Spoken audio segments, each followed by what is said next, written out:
সংস্কৃতিমন্ত্রী উনি একটা লেখা, ওনার মেয়ে একটা লেখা লিখছেন, সুপ্রভা সামথিং ওনার নাম, আমি ভুলে গেছি পরের অংশটা, সুপ্রভা তাসনিম, ইয়াস। সো উনি একটা লেখা লিখছেন, উনি ওই লেখাতে বলতেছেন যে তার বাবার বিরুদ্ধে কোনো স্পষ্ট অভিযোগ নেই এবং তার বাবা ল্যাঙ্গুয়েজ করতেছেন, ভুয়া মামলায় আছেন। সত্য হচ্ছে তার বাবা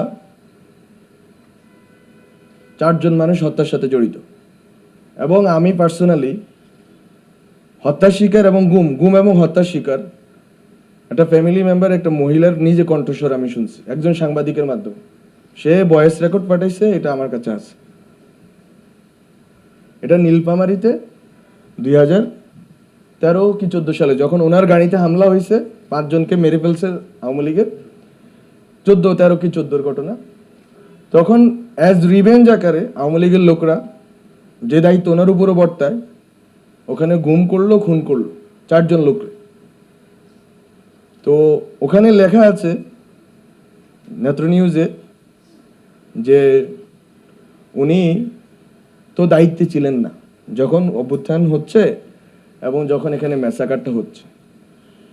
আমার কথা হচ্ছে ঘটনা তো 15 বছরের। এই লেখাটা কিন্তু নেত্র নিউজে বের হয়েছে, আমি এখানে আলোচনা করলাম এতটুকুই।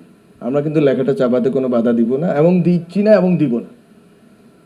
আমাদের সরকারের পলিসি হচ্ছে আমাকে ব্যক্তিগতভাবে উদ্ধৃত না করে অনেকগুলো পত্রিকা কল না দিয়ে, যে আপনাকে কল দিয়ে তথ্যমন্ত্রীকে কল দেওয়া হয়েছে, কিন্তু আমাকে কোনো কল দেওয়া হয় নাই, রিপোর্ট বেরিয়ে গেছে, আমরা কিছুই করিনি।